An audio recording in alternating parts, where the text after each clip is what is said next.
Alors oui, je viens témoigner devant vous. Je découvre en fait vraiment le monde chrétien. Moi, j'ai grandi dans la religion et la culture musulmane. Et en fait, il y a un mois, on m'a annoncé une suspicion de cancer des 2 ovaires qui m'a vraiment abattue. Et j'étais vraiment plus bas que terre, quoi. Vraiment, ça m'a abattue. On m'a dit, voilà, pour avoir des enfants, ça va pas être possible, traitement, etc., etc. Et une semaine, 10 jours après, j'entends parler de Jésus. J'avais déjà entendu parler de Jésus, puisque tout le monde sur cette terre, je pense, a au moins une fois entendu parler de Jésus. Mais là, cette fois-ci, c'était très fort. C'était quelqu'un qui témoignait. J'ai beaucoup pleuré sur des vidéos sur Internet. Et le soir même, en fait, je me suis mise dans ma chambre, à genoux, pour la première fois de ma vie devant Dieu. Et j'ai dit, Jésus, si tu existes, moi, ça ne m'intéresse pas juste d'entendre parler de toi, en fait. Je veux te voir maintenant, tout de suite, je veux te voir. Et je veux te voir d'une façon que plus jamais je puisse douter de toi. C'est vraiment ma prière, du plus fond de mon cœur, du plus profond de mon cœur. Et il est venu en fait. Il est venu et en fait, si vous voulez, dans ses yeux ne sont pas comme les nôtres, c'est-à-dire qu'il y a tous les univers à l'intérieur. Et il m'a transpercé en fait en plein cœur avec son amour. Et il m'a donné une envie qui, pour quelqu'un qui a grandi dans la culture musulmane, est incompréhensible. C'est-à-dire qu'il m'a donné envie d'être baptisée. Je ne comprenais vraiment pas quoi. Parce que, voilà, dans ma culture, le baptême, c'est quelque chose de... Et le lendemain matin, je me réveille, je cherche partout où est-ce que je peux être baptisée. Donc, je regarde les églises catholiques, protestantes, tout. Il n'y a rien qui me disait. Je dis, maintenant, oriente-moi, quoi. Et donc, j'ai rencontré Jésus le 11 juillet. Le 13 juillet, j'étais baptisée. Amen. Et le soir même, je me retrouve dans ma chambre. Et en fait, juste pour vous dire, j'avais des douleurs depuis 4 ans, tous les jours. Tous les jours, j'avais mal, en fait. Et le soir même, je me retrouve dans mon lit. Et je commence à parler une langue où je comprends aucun mot. Et chez les musulmans, tout ça n'existe pas. Donc j'avais jamais entendu parler du parler en langue, etc. Et j'ai parlé pendant 3/4 d'heure, 1 heure, une langue que je ne comprenais rien du tout. Et à la fin, ça s'est arrêté. Et là, mes douleurs, pour la première fois depuis 4 ans, disparues. Plus de douleurs. Là, je dis, ok, je suis guérie, je dois aller voir mon gynéco. Mardi 17 juillet, c'est-à-dire il y a 2-3 semaines, quoi. Je vais voir mon gynéco. Et donc il me dit, vous avez fait votre IRM, les marqueurs tumoraux, et il me dit, alors c'est pas un cancer malin, mais c'est une maladie d'un stade très très sévère. On va opérer, etc. Et là je le regarde et je lui dis, vous savez pas ce que je vais vous dire, mais je suis guérie. Je lui ai pas dit, je pense être guérie, je lui ai dit, je suis guérie. Et il a rigolé un petit peu, il m'a dit, parce que le déni de la maladie existe en médecine, quoi, chez beaucoup de monde. Et il m'a dit, allez, on va faire l'examen.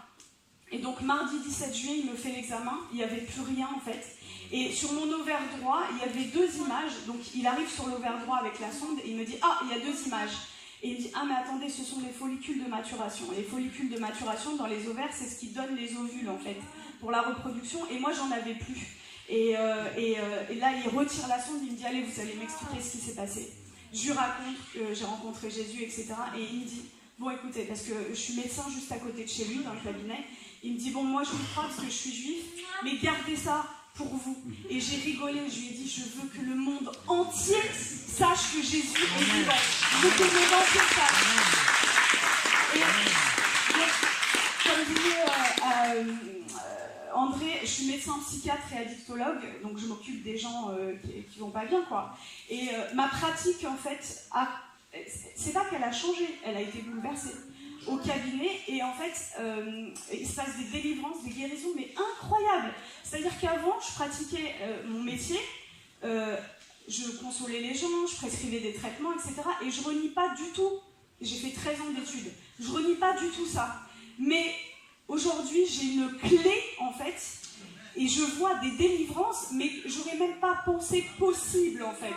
Le Seigneur, en fait, à la fin de mes études, moi j'ai dit, je veux plus travailler à l'hôpital, c'est cabinet seulement. Et le Seigneur, là, depuis que j'ai été baptisée, m'a ramenée à l'hôpital. Et je vais juste vous raconter, parce qu'en fait, c'est ce que je voudrais vraiment, mon message, c'est que la vie chrétienne, c'est des miracles et des prodiges de Dieu tous les jours en fait. C'est ça la vie chrétienne normale et c'est ce que vous devriez tous vivre. Et si moi, avec ma famille, voilà, et ils sont musulmans, c'est pas facile, mais si moi, en tant que médecin, en tant que musulmane, je prends le risque de parler de Jésus au moins 20, 30 fois dans la journée à des gens que je connais pas dans la rue, je vous encourage vraiment à le faire. Parce que c'est comme ça que le feu de Dieu augmente en fait en vous. Et je vais juste vous raconter en fait ma dernière garde à l'hôpital dimanche, pas qui vient de passer mais celui d'avant. Les infirmiers ils y croyaient pas en fait. C'est-à-dire qu'on a passé une nuit blanche et il y a eu miracle sur miracle sur miracle sur miracle. Et je vous raconte juste un des cas parce qu'il faut bien que je choisisse. Une jeune femme 2e année de droit qui arrive amenée par ses parents en fait, mutique. Ça fait une semaine, elle n'a pas dit un mot, mutisme. Et l'infirmier vient me voir, on a passé une nuit difficile parce qu'il y a eu beaucoup de cas, et il vient et me dit bon bah tu vas voir ça va être hyper facile, je viens de passer 1 heure avec elle, elle m'a pas sorti un mot. Et moi dans mon cœur je dis mais c'est pas le projet de Jésus. Et j'arrive dans la chambre, je lui dis bonjour, je lui présente ma main pour lui serrer la main, et là elle ne répond pas. Et intérieurement je fais une prière de délivrance au nom de Jésus. Et là, elle commence à me parler normalement, mais vraiment normalement quoi. Et l'infirmier arrive 5-10 minutes après, il ouvre la porte et il nous regarde. Et au lieu de venir s'asseoir à côté de moi, parce que quand on voit un patient, en fait, le médecin et l'infirmier sont à côté, il va au fond de la chambre, il croise les bras, il nous regarde. Et je le vois, il se gratte la tête. Il n'y croyait pas. Et toute la nuit, ils ont vu ça. Et ils m'ont dit, mais qu'est-ce qui se passe en fait? Qu'est-ce qui se passe? Et tous les jours, je vois ça. Et juste pour terminer, vous avez l'antidote. Jésus est l'antidote. Vous avez un antidote. Le monde entier a le poison. Qu'est-ce que le poison? C'est de ne pas connaître Jésus. Ne gardez pas votre antidote pour vous. Partagez-le. C'est limite, je vais utiliser un terme médical, non-assistance à personne en danger. De voir des gens malades, des gens pas bien, et vous passez, et vous avez l'antidote. Ne gardez pas l'antidote. Partagez-le, partagez-le. C'est ce que le Seigneur veut, quoi. Voilà. Merci, hein.